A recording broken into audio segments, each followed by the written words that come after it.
شکر کا ایک طریقہ یہ بھی ہے کہ اللہ تعالیٰ کی تمام نعمتوں کو فرداً فرداً سوچا جائے اور دل کی گہرائیوں سے اللہ تعالیٰ کا شکر ادا کیا جائے، اور ذیل کے طریقے کے مطابق تمام دینی اور دنیاوی روحانی نعمتوں کو سوچ کر شکر اس طرح ادا کیا جائے: الحمدللہ میرا دماغ درست ہے۔ جی ہاں، یہ خراب بھی ہو جاتا ہے۔ اگر دماغ کا ایک معمولی حصہ بھی خراب ہو جائے تو خود اپنی بلکہ خاندان بھر کے لیے اذیت کا سبب بن جاتا ہے، اور پھر ایسے آدمی کو گھر میں رکھنا بھی ناگوار گزرتا ہے۔ الحمدللہ مجھے دماغ کا کینسر نہیں ہے، میری عقل اور سوچ درست ہے۔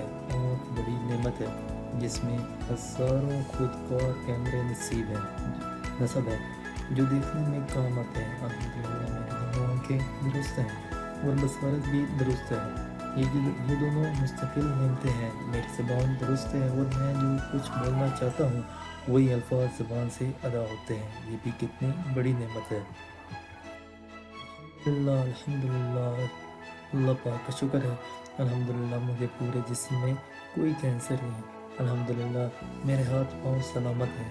اے اللہ تیرا شکر ہے، میرے دانت درست ہیں۔ الحمدللہ پورے جسم کے تمام نظام صحیح کام کر رہے ہیں۔ یہ تمام نعمتیں اللہ پاک نے مسلموں غیر مسلم حتیٰ کہ جانوروں کو بھی عطا فرمائی ہیں، لیکن اللہ تعالیٰ کی تمام نعمتوں کا سب سے زیادہ بڑی نعمت ایمان و ہر مسلمان اسی طرح دینی و آخری نعمتوں کو سوچ مسلمان جو اللہ تعالیٰ نے ایمان کی دولت سے نوازا ہے۔